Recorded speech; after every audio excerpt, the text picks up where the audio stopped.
What's up guys, Cole49 here, and today I'm going to show you how you can make your YouTube thumbnail for your YouTube videos. Now this is a super duper easy program. I use it for all my thumbnails, but I've actually just started using it recently, and it's been very simple to use. Right when I got it, I knew exactly what to do. And it's called Fotojet, not P-H-O-T-O, but F-O-T-O, jet.com. You want to type that in your Google, and then the page should come up. Now it's gonna bring you to this, and as you can see in the top right, I am logged in. But when you come into the page, it'll just say login on the top right. And so you want to log in. You can use any email, and you want to press sign up in the bottom right. And any email, whatever works, make up a password and sign up. It's not that hard. And honestly, you don't even need to sign up to make an artwork, but I like being signed in just because there's more security. And so you want to press create a design at the bottom left of the page, and this should come up. Don't worry, the bar on the right is an ad. And so you come to this page, and you want to scroll down where the social media header column is, and you want to go to YouTube channel art. Should be the first one. Click on it, and that's what you want to click on if you're going to make a YouTube thumbnail. Now I'm going to talk about it from top to bottom / right to left. You'll see what I mean. Basically, on the top, you can press back if you want to go back to the page you were just at. Press save if you want to save your picture to your computer. Share if you want to share it. Print if you want to print it, obviously. And I'll show you how to save it to your computer later. The pictures on the right you can use. They've provided it for you, but you can just press X and get rid of them. And then you can press add photos. Then you can add it from computer, Facebook, or stock photos. And so let's say you wanted to add a photo from your computer. I'll just choose any photo here. Let's choose the CSGO transparent logo.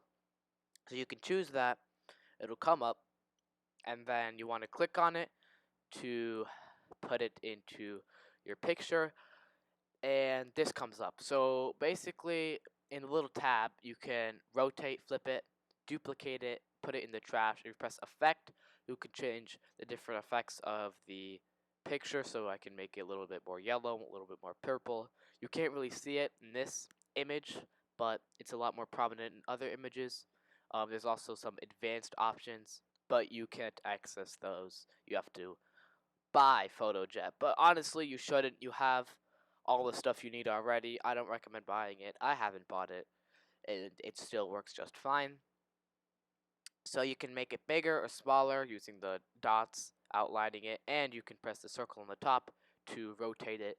You can rotate it a full 180 degrees, and that's that. So on the left, you have templates. Now, the templates, basically you can click one of them, and they go in. If they have a little crowd in the top right, that means you can't use it until you buy it. I don't really recommend using the templates. Honestly, I like just going from scratch, depending on what kind of video I'm making. But if there's something that interests you, you can definitely use it. In the text section, you're going to get different types of text, but it's not limited to this. They're just showing you some examples. If you click on it, it'll bring up the text in the middle, and you can just type basically whatever you want in it, and it'll work just fine.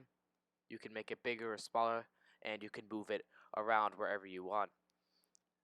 In the little tab that comes up, you can actually change the font, which is really cool, so it's not limited to the text on the left. If I change it to, let's say, Miranda, for example, the text will change. And it's super simple. You have a lot of different font options, a lot more than you usually see on these types of programs. You can also change the color of the text super duper easily by sliding that little dot over whatever color you want. You can underline it, italic, bold, all that stuff. Change the formatting. You could also duplicate it, trash it, and change the outline and the glow if you wanted to do that. Now in the clip art section, you have different types of columns that go all the way down that are different types of categories. This just loads in. Here we go. You have shapes, love, embellishment, celebration. Is that what? Yeah, celebration. Jesus, I can't read. Lifestyle, nature, and then a bunch more stuff. The one I recommend using the most is shapes because it literally just gives you everything you need. But there are other options in case you're looking for something specific.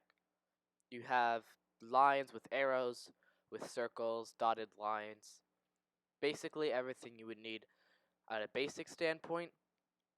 If you click on it, it's going to go into the middle of the screen.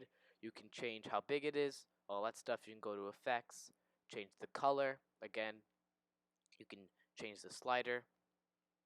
And you can also go to, you see the color right there. You can actually click that, and then it's all these main colors in case you don't want to use that little slider.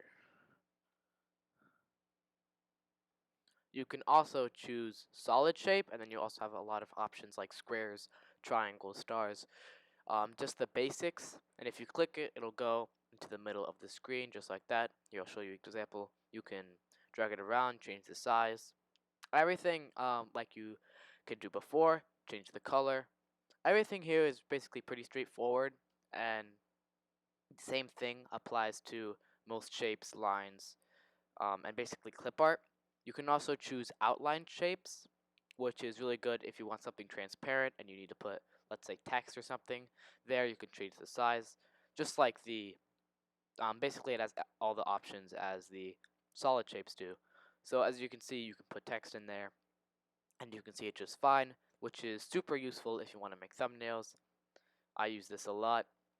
You can also go to the top and press internet, and that would allow a search bar if you wanted to search the internet. You can also have backgrounds. Now, the backgrounds they provide aren't really that good, at least in my opinion. I feel like they're too happy, kind of, and I don't know, they're just not very appealing to the eye, so I don't use them. Usually what I do is I upload an image from Safari. You can just go to upload an image at the bottom if you wanted to. You can also choose solid colors if you wanted, let's say, black background, orange background, whatever. And yeah, that's basically how backgrounds work. It's super straightforward, and there's really no learning curve to this program. I really like it. And if you want to go, if you see the top left, you can press collage or edit. Edit is if you want to edit one photo that you already have, and there are a lot more options for that. And collage is if you want to make a collage of a bunch of photos. At the bottom, you can change the size of the photo you're editing. You can undo the things that you've done. You can redo, just some simple stuff.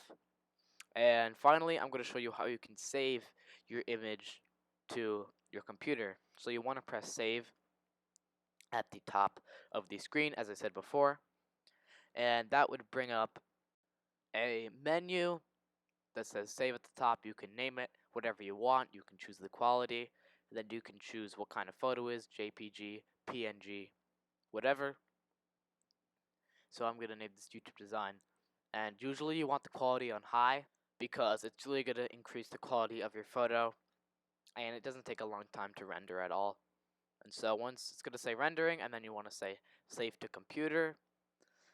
And that's basically how you save it. You can export as whatever, and then choose where you export it to, and that's it, basically. This is Fotojet. Thank you guys so much for watching. Like and subscribe if you haven't, and I will see you dudes in the next video. Peace.